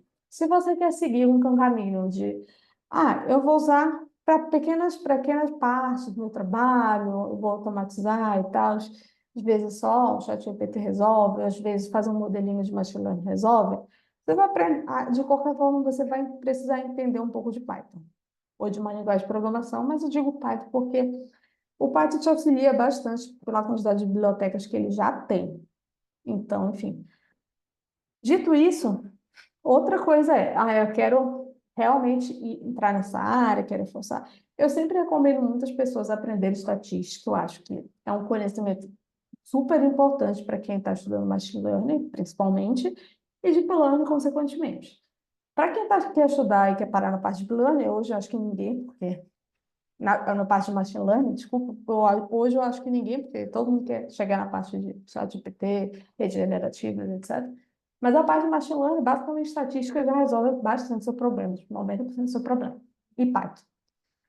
Já para quem quer entender conceitos mais a fundo sobre Deep Learning, o conceito de matrizes, toda essa parte de matrizes, eu sei que hoje em dia a gente, muitas vezes a gente está no ensino médio, eu sei que hoje em dia a maior parte das escolas, eu acho que nem ensinam matrizes porque não cai no Enem, mas a parte de matrizes ela é super importante, você entender o básico de matrizes, entender como funciona, porque tipo, não é nada mais é que você vai usar a matriz para tudo. Se for para a imagem, por exemplo, uma imagem nada é representada matematicamente como uma matriz, cuja cada valor é um conjunto de número do pixel, que é a menor unidade da sua tela, né, que você está enxergando. Eu fiz aqui algumas recomendações sobre cursos em português em si. Acho que programação dinâmica tem um curso sobre, eu lembro que eu dei uma olhada, faz um curso um pouco antigo.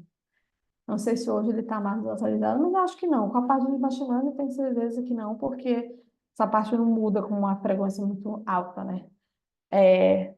Eles são é uma moça e um rapaz, né? São um casal muito legal. Então, tipo, essa parte de ciências de dados, os dois meio que têm um background nisso. O Alisson, ele é mais da parte de computação em si, mas a Kissy, ela fala muito de dados, enfim, ela trabalha com essa área, ela faz doutorado nessa área, e acho que vale muito a pena o canal deles, tá? De forma geral, assim, eles abrangem vários tópicos, tanto, às vezes, eles tentam uma parte de matemática básica, etc. Eu sei que eles tinham uma mentoria, não sei como que funciona agora, eu acho que eles deram uma pausa, mas, enfim, de qualquer forma, os cursos deles são gratuitos no YouTube.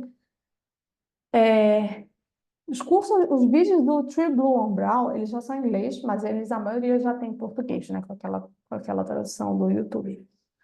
Acho que a tradução é boa. Eu já vi a maior parte deles e parece boa a tradução. Ele já é um pouco mais técnico, então ele vai falar muito tecnicamente. Mas ele é muito legal, porque ele dá uma abordagem muito diferente de como funciona cada coisa. Apesar, ele não é muito complexo.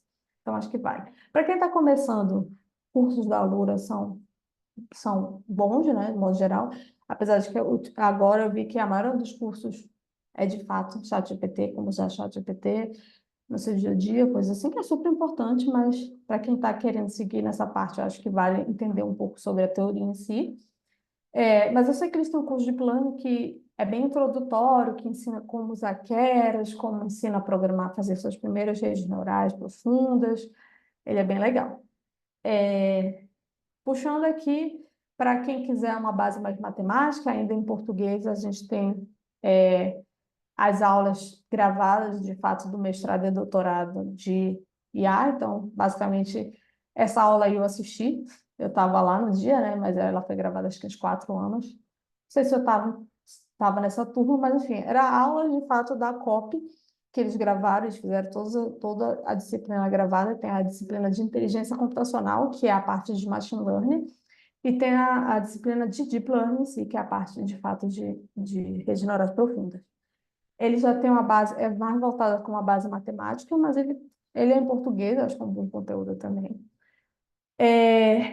Para quem sabe inglês, os vídeos, de modo geral, do Andrew Ng no Coursera, para mim, são um dos melhores materiais até hoje sobre quem quer aprender profundamente redes neurais. Eu acho que muita coisa que eu aprendi veio dele, eu assisti todos os cursos, mas de fato precisa do inglês. Então, inglês geralmente é importante para muita coisa, mas é, eu sei que ele limita, né, a quem fala o nosso idioma apenas, né? Mas para quem sabe inglês ou quer se aventurar um pouquinho, tem legenda, dá para diminuir também, sabe um pouquinho do básico. Ele também não fala muito rápido, ele é bem didático. Então, todos os cursos dele são muito bons. Ele tem vários cursos, ele tem Deep Learning, tem Machine Learning, tem redes neurais convolucionais, tem redes neurais, modelos de linguagem, então ele tem curso para tudo. E cada curso é de fato um curso. Redes neurais convolucionais, é um curso inteiro só sobre redes neurais convolucionais. É isso. É isso. Dúvidas? Reservei aqui um espaço para quem quiser tirar dúvidas, questões.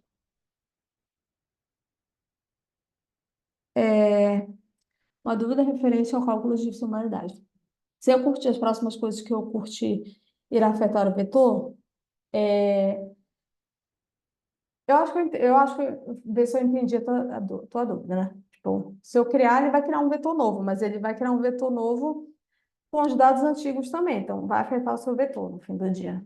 Basicamente isso. Então, ele vai sim considerar todas as iterações e vai adicionar a nova também. Eventualmente, tem limitações de dados. Então, depende do algoritmo que a pessoa constrói.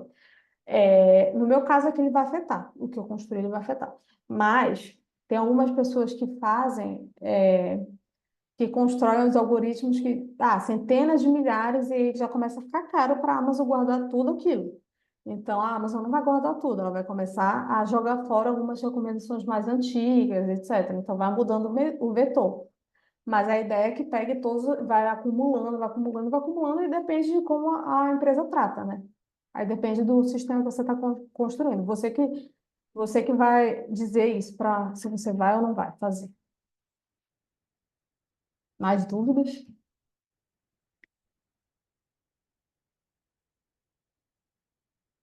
Não?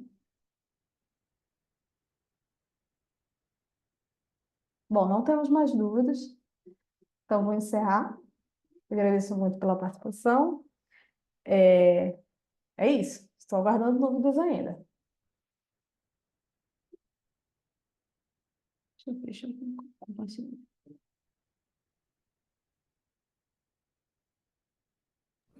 Boa.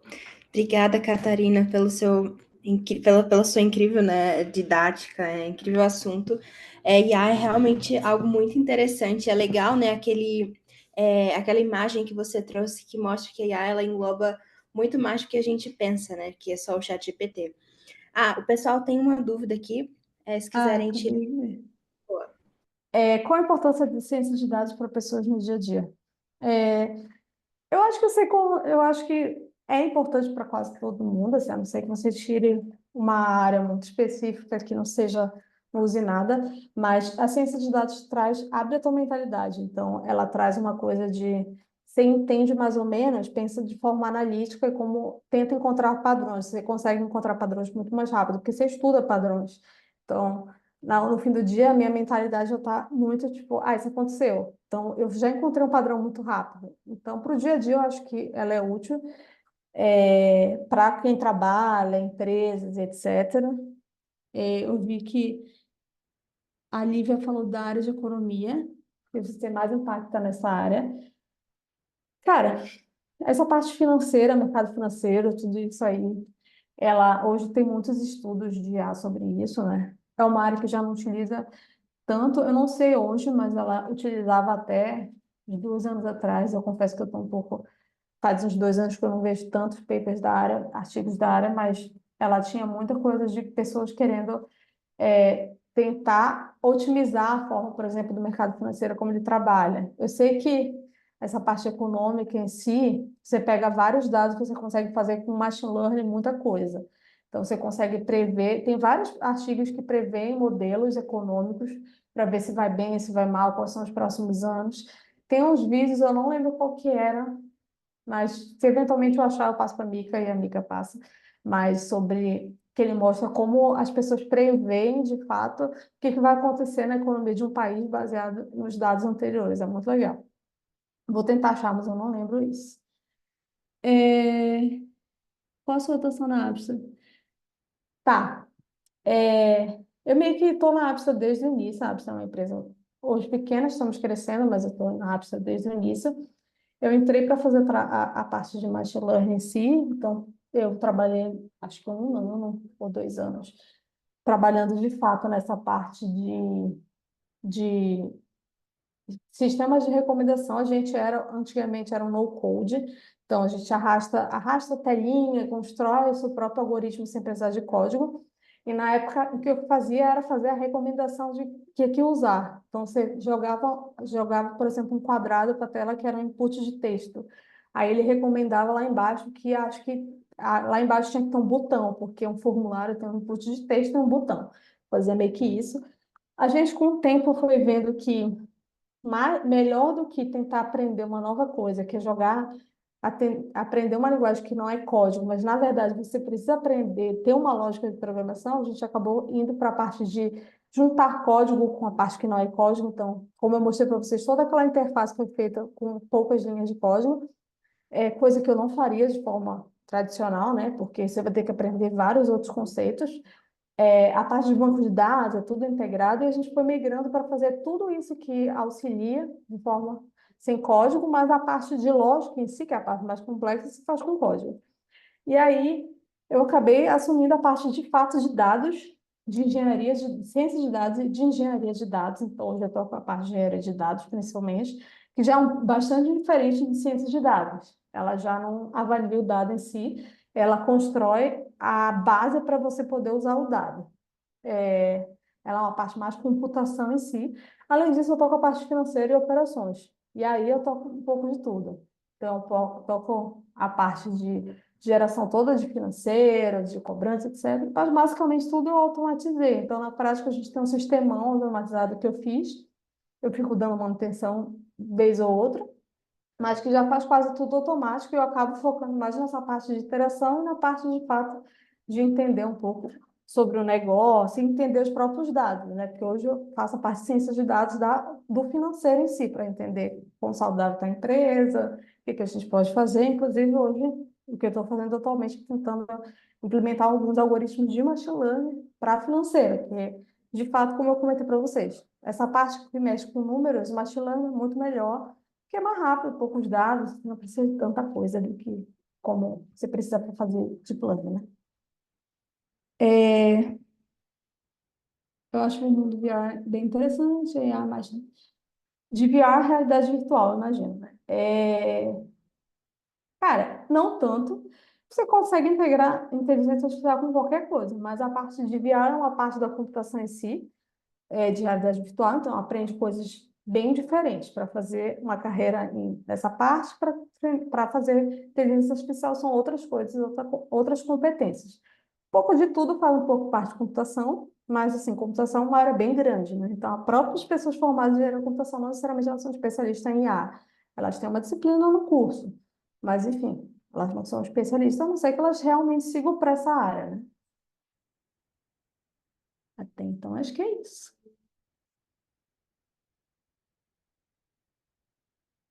Ah, mas vagas? A gente. Alguém perguntou sobre vagas. Não estamos contratando ativamente, mas assim, a gente sempre conversa com pessoas. A gente gosta sempre de dar oportunidade para pessoas. Então, pessoa, sempre, quase toda semana tem alguém conversando com a gente e a gente avalia, às vezes traz para estágio. Como a gente trabalha com código, a gente tem muita parceria de pessoas que implementam coisas. Então, a gente tem muitos parceiros que são pessoas que estão aprendendo, sabem muito Python e estão aprendendo a parte de desenvolvimento em si, que acabam trabalhando em parceria com a gente. Desenvolve, por exemplo, tem um cliente que precisa desenvolver tal coisa e ele não quer fazer em casa, fazer na empresa dele, né? A gente tem um parceiro que desenvolve, o parceiro trabalha com ele, faz o contrato padrão dele, né? Mas sem vínculo, mas a gente tem muito esses dois sistemas, esses dois formatos, né? Então, só falar com a gente, procurar e tal, provavelmente a gente vai responder.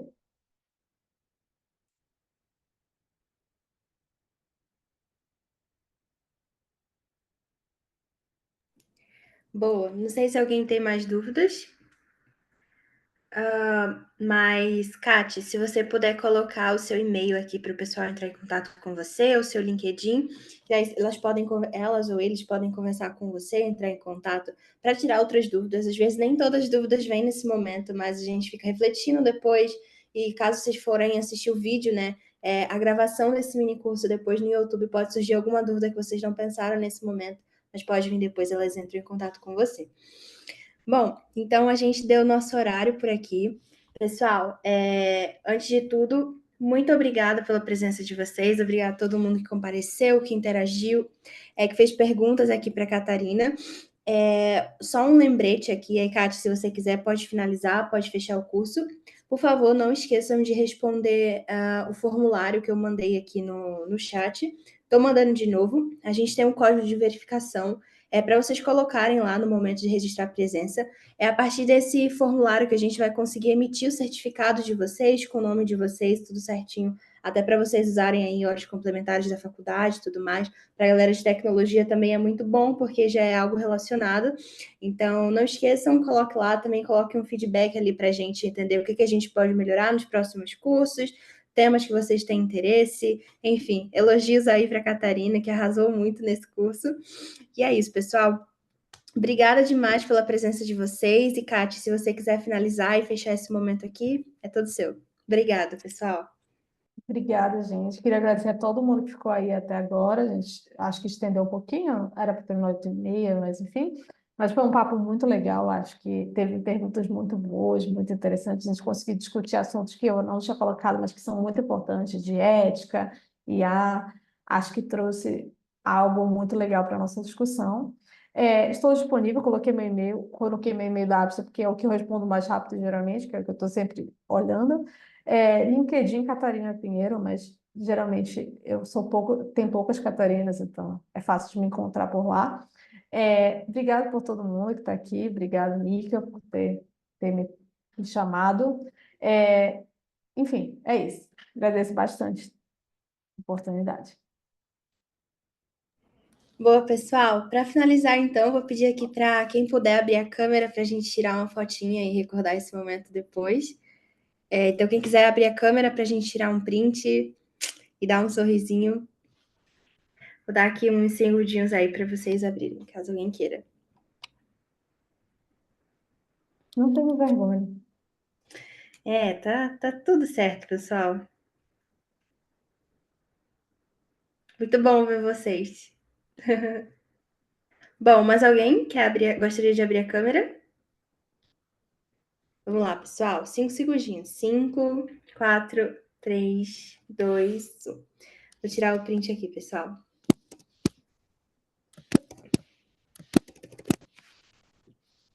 Sorrindo. Prontinho, pessoal. Mais uma vez, obrigada pela presença de vocês. Espero ver vocês aí nos próximos cursos. E é isso. Boa noite para vocês. Não esqueçam de responder o formulário. E é isso. Qualquer dúvida pode mandar para o e-mail da Catarina ou pode mandar no meu WhatsApp também, no nosso e-mail Site Lab. Fiquem à vontade. Ótima noite, pessoal. Tchau, tchau. Tchau, tchau, gente. Boa noite.